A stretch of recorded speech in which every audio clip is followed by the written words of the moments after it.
रहता था। छोटू के माँ बाप का देहांत तब हो गया था जब छोटू बहुत छोटा था, इसलिए उसके दादाजी खुशीराम ही उसे पालते थे। खुशीराम उस गांव में रिक्शा चलाकर और मजदूरी करके पैसे कमाते थे। उन पैसों से वे खाएं या ना खाएं, छोटू को 3 वक्त खाना जरूर खिलाते थे। उसे किसी भी तरह पढ़ाने की चाह में उसे स्कूल में भर्ती भी किया।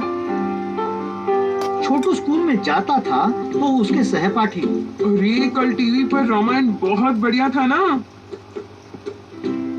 हाँ, पर क्या सचमुच तीर से आग निकलता है क्या? ये सब सुनकर छोटू बहुत दुखी होता था कि वो ये सब क्यों नहीं देख पा रहा है।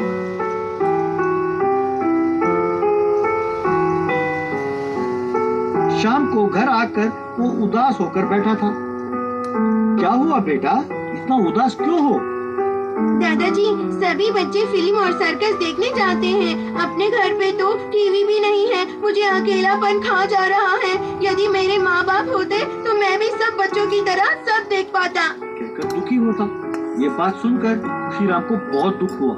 इस बच्चे की छोटी छोटी इच्छा भी पूरी नहीं कर पा रहा हूँ। इस छोटी सी उम्र में इसे घर की हालत बताऊंगा तो वो समझ भी नहीं पाएगा, यूं सोचता था। कुछ दिनों बाद स्कूल छूटने पर जब सारे बच्चे बाहर आए, वहाँ एक जोकर था। आओ बच्चों आओ, मैं आप लोगों के लिए ही आया हूँ। मैं बहुत सारे जादू जानता हूँ। आपको चुटकुले भी सुनाऊंगा और हंसाऊंगा, करतब भी करके दिखाऊंगा, कहकर चिल्ला रहा था। सब बच्चे खुश होकर उसके पास दौड़े हुए आए। छोटू खुशी से कूदने लगा। बच्चों, ये जादुई टोपी है।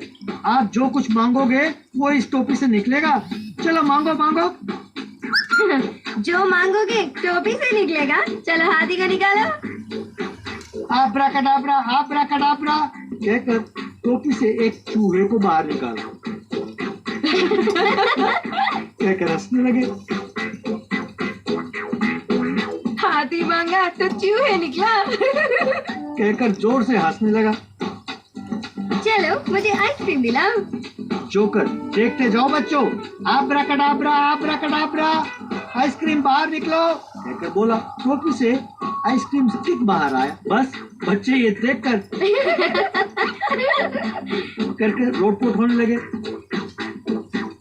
अब मैं करतब दिखाता हूँ। मैं इस साइकिल के हैंडल को पकड़े बगैर बहुत दूर तक चलाऊंगा। वो साइकिल पर चढ़ा, तेजी से चलाकर हैंडल छोड़ दिया। बस धम करके नीचे गिर गया। बच्चे हंसते रहे। जोकर लंगड़ाता हुआ, आए रे बाप रे, कराता हुआ आकर अब मैं चुटकुले सुनाता हूँ, कहकर कुछ चुटकुले सुनाए। बच्चों ने उसका आनंद लिया। उस दिन शाम को छोटू खुश होकर घर लौटा। दादाजी, आज हमारे स्कूल के पास एक जोकर आया। जानते हो, वो बहुत हंसाया। उसने कहा कि अब वो हर रोज आएगा। अच्छा है बेटा, इस तरह तुम खुश हो, मेरे लिए यही बहुत है। इस तरह जोकर हर रोज आकर बच्चों का दिल बहलाता था। धीरे धीरे उस गांव के बड़े भी आकर उसके हंसाने वाले जादू और आग में कूदकर शरीर को जलाने वाले करतूतों को देखकर हंसते थे, पर पैसे देते तो देता नहीं था। बच्चे और उस गांव के लोग ये जानने के लिए आतुर थे कि वो जोकर कौन है। मैं जोकर हूँ। अगर आपने मेरा असली रूप देखा तो मेरे हरकतों पर आपको हंसी नहीं आएगी। इस तरह उस गांव के लोग और बच्चे उस जोकर के आदी हो गए। यदि वो किसी दिन देर से आता तो वो लोग उसकी प्रतीक्षा करते। एक दिन वो शेर उस गांव में धावा बोल गए। गांव के लोग सब छोड़कर भागने लगे। इतने में जोकर उस गांव में आकर, क्या हुआ? जंगल से 2 शेर आए हैं, वो 10-15 को खाकर ही जाएंगे। तुम भी भागकर कहीं छुप जाओ। तब जोकर को एक उपाय सूझा। वह तुरंत जाकर शेर के सामने खड़ा हो गया। शेर तुरंत रुक गए। वे डर गए कि ये कोई अजीब प्राणी है। ये सब गांव के लोग छिपकर देख रहे थे। एक शेर ने हिम्मत करके उसके पास आया और पंजा मारा। जोकर डर के मारे जोर से चीखा, पर अपने आप को संभाल कर दोनों हाथ ऊपर उठाकर उन्हें डराया। इस तरह दोनों शेर डरकर भाग गए। तुरंत वो बेहोश हो गया। गांव वाले दौड़े दौड़े उसके पास आकर उसे उठाकर अस्पताल ले गए। वहां डॉक्टर ने उसका भेष उतारा, देखा तो वो जोकर खुशीराम था। गांव वाले दंग रह गए। छोटू ने दादाजी को देखा तो रोने लगा। खुशीराम बेड पर था।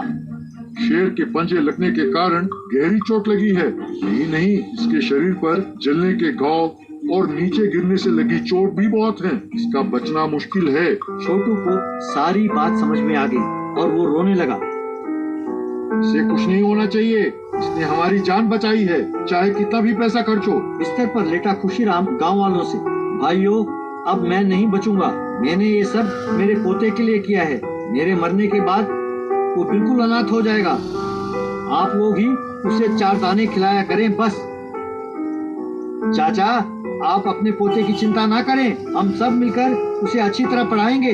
पर आपको कुछ नहीं होगा, हम सब है ना। इस तरह सब ने खुशीराम को शहर के बड़े अस्पताल में भर्ती कर उसका इलाज कराया। बाद में सब ने चंदा लेकर छोटी की पढ़ाई के लिए बैंक में पैसे जमा किए। बच्चों अपने माँ बाप, दादा दादी, नाना नानी हमेशा हमारे बारे में ही सोचते रहते हैं। अगर हम खुश रहे तो वे भी खुश होते हैं। इसीलिए उनकी इज्जत कर उनका कहा मानना चाहिए।